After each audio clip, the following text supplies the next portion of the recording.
Ei, Fernanda, muito boa tarde para você. Boa tarde, Adriano, ouvintes aí da Rádio América, um prazer poder falar com vocês de um tema tão dolorido e ainda recente na vida de muitos. Pois é, sabe, as pessoas que se foram doem muito no coração da gente. Minha mãe tem 10 anos, meu pai tem 12. Eu comentava ainda hoje numa viagem, é como se fosse ontem. E aí um amigo meu no carro comentou que a mãe dele faleceu em 1974, mas que até hoje ele escuta a mãe dele falando no coração, ele relembra de algumas situações. E aí eu fico pensando, há 4 anos é tão pouco tempo, tanta gente, pessoas humildes, tanta gente sofrida que estava lá tentando erguer com dignidade a sua vida, acabou. Foi embora num sopro de desilusão, de desgraçamento sobre essa região tão bonita. Ficou a notícia no mundo todo, mas não deve ficar em justiça. Eu queria, Fernanda, que você rapidamente contasse um pouco da sua história. Você estava lá no dia? Sim, sim. Eu resido em Brumadinho de forma definitiva desde 2016, quando iniciei um projeto de vida, que era um projeto de agricultura familiar solidária. Éramos 34 agricultores, contando inclusive com agricultores do Córrego do Feijão, do Tejuco, comunidades, né, do município de Brumadinho. Sim. E assim, é até difícil relembrar de como era a vida antes do dia 25 de janeiro de 2019. É difícil rememorar como era alegre aquele local, em todos os aspectos, de convivência, os vínculos familiares, os vínculos sociais. Você estava em Córrego do Feijão mesmo? Nessa data eu iria para um curso que Aham. estava tendo lá, de agrofloresta no Córrego do Feijão, mas em função de uma atividade no meu trabalho, eu acabei não indo. Uhum. E fiquei na zona rural mesmo, no distrito de Piedade do Paraupeba. Uhum, que é perto também. É próximo. Você sabe, Fernanda, eu conheço o Córrego do Feijão e atuei, acredite, como ministro da Eucaristia lá no século passado, por uma parceria da minha paróquia. Então eu ia toda segunda, a gente fazia inclusive a Semana Santa. Sim, lá era um lugar vibrante, alegre. Eu tive há pouco menos de um mês de bicicleta e mesmo tendo aquela construção bonita, algumas coisas da Vale, memorial, perdeu. Aliás, a Vale comprou as casas todas, não tem morador, não tem história, a história foi embora. Isso dói demais o coração da gente, não? Muito, não só no feijão. Uma das manobras da Vale é exatamente dominar o território. E uma das formas é adquirir as propriedades. E ela tem aumentado muito suas propriedades no município de Brumadinho como um todo, destruindo fazendas que a gente já tinha como referências de localização, porque interior é assim. Como que eu chego na casa da Dona Maria? Ali na fazenda do seu fulano, você vira à esquerda. Acabou as nossas referências, né? Uhum. Ela está adquirindo muitos terrenos, não só no Córrego do Feijão, Pires, Parque da Cachoeira, no distrito de Aranha. Então, assim, ela vem adquirindo muitos imóveis, ampliando mesmo, né, a sua área, para expulsar as pessoas ao invés de reparar os danos que ela causou e que é importante a gente falar de forma criminosa. Ela sabia que ia romper. Ela tinha planilhas que calculavam quanto ela iria gastar e quantas pessoas poderiam morrer. Sim. E isso é muito grave. E ao invés de reparar os danos à comunidade, não só em Brumadinho também, é importante a gente lembrar que ali é o ápice, né? É o cerne de toda a destruição, é o local onde se rompe uma barragem, mas a natureza ela não tem cerca, né? Ela não tem muro. E esse rejeito de minério tóxico percorreu aí centenas de quilômetros, atingindo até Três Marias. Então, todas essas comunidades ribeirinhas da bacia do Rio Paraupeba sofrem as consequências desse desastre-crime, com contaminação de fontes de abastecimento de água, com problemas de pele, problemas respiratórios, em função da poeira e do rejeito, que a cada enchente, você estava falando agora há pouco das enchentes, as enchentes na bacia já não é mais de água, são de lama, de rejeito de minério, que tem metais pesados e que continua destruindo fauna, flora, vidas, a alma das pessoas ribeirinhas. Pois é, por isso que a gente pensa assim, o relembrar isso é para que nunca mais aconteça, e a gente fica tão triste. O que dói muito na gente? Precisava disso, de tantas mortes para ir a Vale e as outras, repensar as barragens, meu Deus do céu. Isso não pode ser uma coisa tupiniquim de brasileiros, não é verdade? Tem que haver respeito com a nossa terra, a nossa região. Olha só que legal, você ia lá no dia para falar de agrofloresta. Como conviver bem, olha só, o ambiente, a produção ambiental, com o cuidado com a natureza, e acontece aquela tragédia. É de espantar mesmo, sabe? Me diz uma coisa, nesses 4 anos, o que mudou? Tudo, para pior. Nós tivemos são etapas, são ondas de um processo de pós-desastre. Então, o primeiro momento foi um momento de extrema comoção frequente, porque a cada momento chegava um novo nome de uma nova vítima que era conhecido, ou era parente de algum amigo, enfim. E aí veio uma enxurrada de entidades, instituições, universidades, prestando essa solidariedade, e isso vai se esvaziando. O que vai ficando é a dor e a destruição. Hoje, as comunidades que sofrem, principalmente nas áreas mais próximas ao Rio Paraupeba, mas não se atendo somente a essa localidade, tem um aumento de fluxo de veículos, de pessoas externas que vieram para prestar serviço em obras de reparação. E nós tivemos aí uma infelicidade, né, de em fevereiro de 2021 presenciar o acordo firmado entre o Estado de Minas Gerais e Vale, sem a participação dessas pessoas todas que sofrem e que sabem os seus dilemas diários. Não bastando um acordo sem essa participação, sem o respeito às vítimas, a execução desse acordo também não está fazendo diferença, não está cumprindo o objetivo que deveria de reparar danos. São várias obras viárias que a gente vê aí pelas propagandas, mas em grande maioria para beneficiar as próprias mineradoras a escoar a produção, e não para reparar os danos que as pessoas vivenciam até hoje. Hoje nós temos um alto índice por toda a bacia de problemas de saúde mental em função do sentimento de injustiça, principalmente. Porque a gente adoece quando a justiça não chega, quando a gente não vê a punição dos culpados e quando a gente experimenta que após 2 desastres, que temos que rememorar sempre, Mariana, já estão caminhando aí para 8 anos, Brumadinho 4, e no ano passado a Lei Mar de Lama Nunca Mais, que pregaria, né, o descomissionamento das barragens até o início desse ano, ela foi atravessada por alguns termos de ajustamento de conduta pelas próprias instituições de justiça.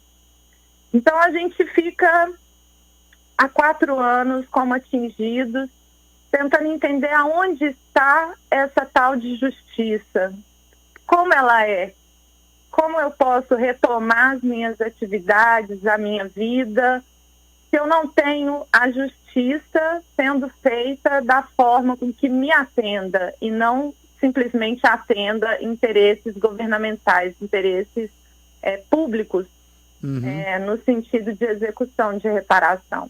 Nós temos um déficit muito grande, por mais que tenham propagandas de investimento na área da saúde mental em Brumadinho, mas é de forma centralizada. As zonas rurais que sempre sofreram mais, porque são marginalizados, né?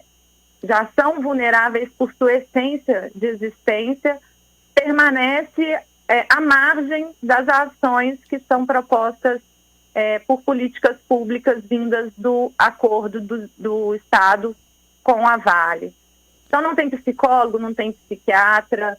No ano de 2021, Brumadinho somou 146 casos de autoextermínio.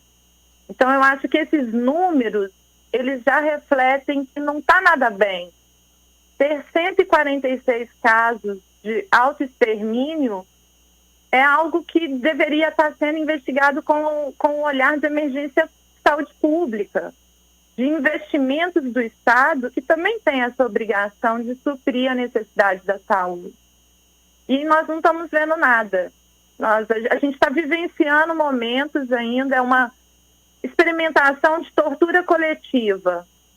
Não vemos a justiça, a reparação, e a gente vai acumulando danos a cada período chuvoso, ou a cada nova propaganda da mineradora, ou a cada propaganda do próprio governo de Minas sobre esse acordo histórico que pode ser legal, mas de forma alguma foi um acordo moral com relação à justiça social desse desastre. Olha, Dom Vicente tem denunciado isso, a gente também, foi um absurdo, o governo de Minas comemorou, e fora o outro acordo que usou o dinheiro da Vale para patrocinar, claro, algumas obras em todo o estado. Não tem sentido quando a população que sofreu, quando aqueles que ainda buscam a reparação não tiveram e jamais terão, porque nada paga uma vida humana. A ouvinte Lucilene está escrevendo aqui: é importante visar para a Vale que tem que rever a exploração da terra e dos recursos.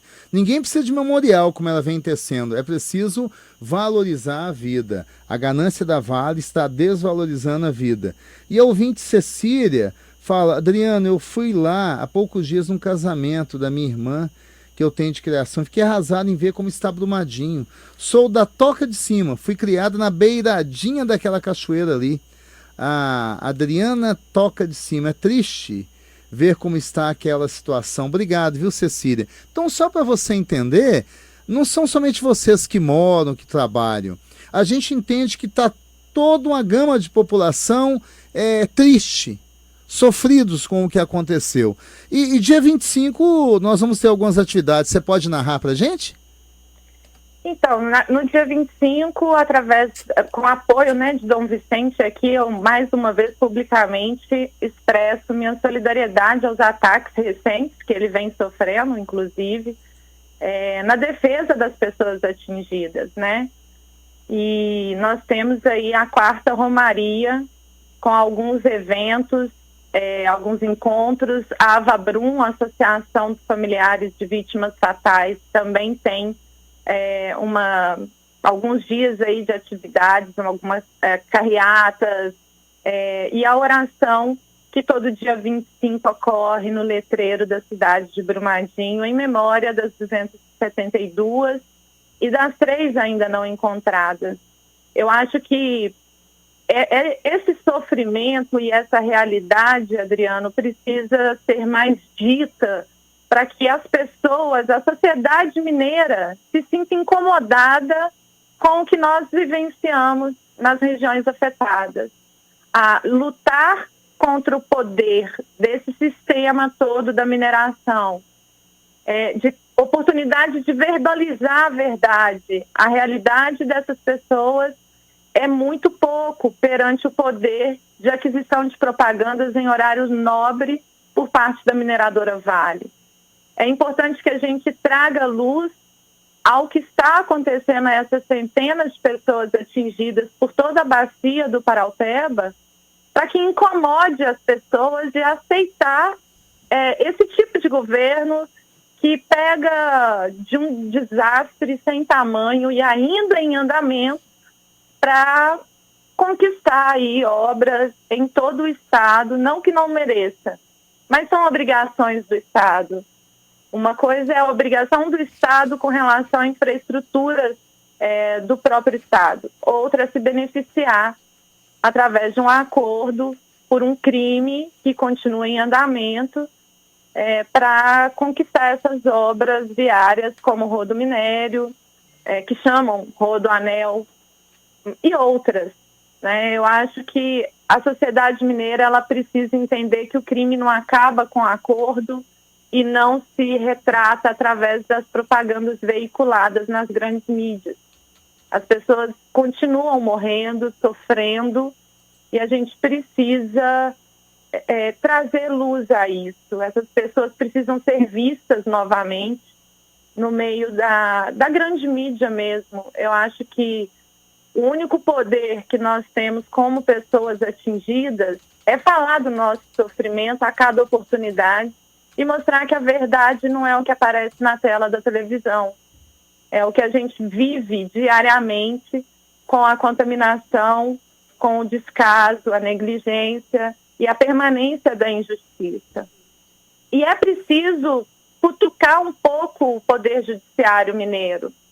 A gente tem que elogiar quando tem ações que visem o interesse social, mas precisamos cobrar quando isso não está sendo feito.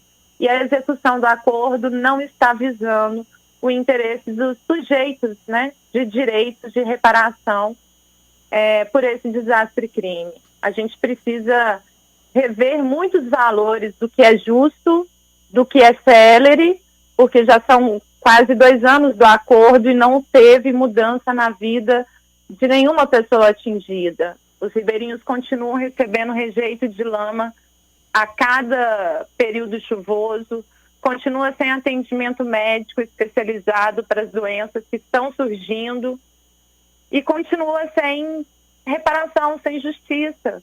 E os poucos que lutam ainda são atacados. Né? Como minha vida transformou do dia 25 de uma agricultora e empreendedora social para uma defensora de direitos humanos. Uhum. E a violência contra os defensores de direitos humanos é algo grave nessas regiões. Perseguições, retaliações e ameaças viraram rotina na vida desses defensores.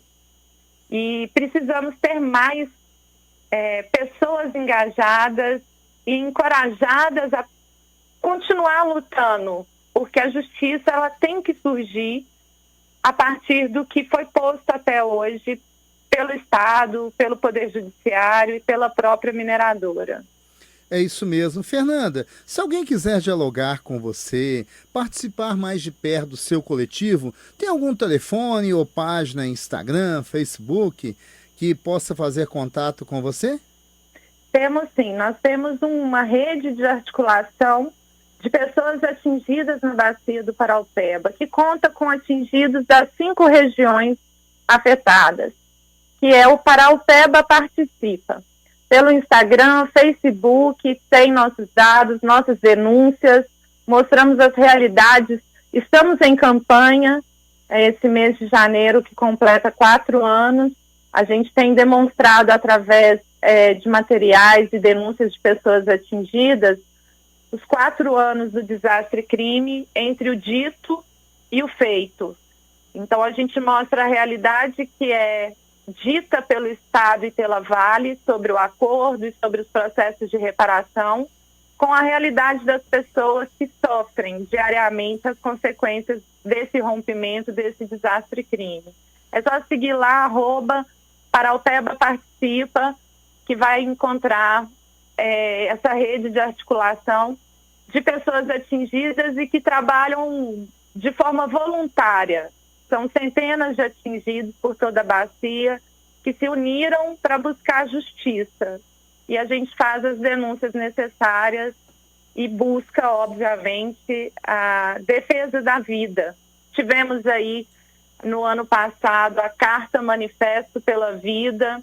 Temos algumas lives no nosso YouTube, Paraupeba Participa, que fala sobre a existência de outras barragens que podem afetar ainda o rio Paraupeba, e que estão, em grande maioria, no município de Brumadinho, que por mais que sofreu com esse desastre-crime, continua empreendimentos da mineração ou ampliação, né, de áreas já mineradas. Então, a gente precisa cobrar do poder público mais respeito pela vida e virar a chave, né? A economia, ela não pode vir em primeiro lugar. O primeiro lugar é a existência humana, é a vida humana e ambiental, é a ecologia, o equilíbrio do meio ambiente que vai gerar, certamente, vida para que tenhamos futuro, que tenhamos água de qualidade, que tenhamos pessoas com a alma revigorada no sentido de cessar esses sofrimentos que a mineração tem trazido no nosso estado. Pois é, que Deus te abençoe, coragem para você, todos os seus amigos e amigas, a região episcopal Nossa Senhora do Rosário, o carinho de ter sido e ser profeta, e Dom Vicente, que tem coragem, dinamismo e aquela dose de humildade que contagia o coração da gente. Deus te abençoe, viu, Fernanda? Muito obrigado. Amém, eu que agradeço, deixo um abraço a cada ouvinte e somem conosco aí nessa luta pela existência da vida, que nós estamos como atingidos, precisando de vida e de esperança aí nesse novo ano que inicia. Muito obrigado pelo convite, viu, Adriano? Fico muito feliz de estar aqui com vocês na Rádio América, mesmo que num tema tão duro, sim, é necessário falar. Mas é importante e que bom que tem pessoas a seu exemplo, com essa coragem, essa garra. Fernanda, siga sempre, que Deus te abençoe, viu? Muitíssimo obrigado. Amém. Gente,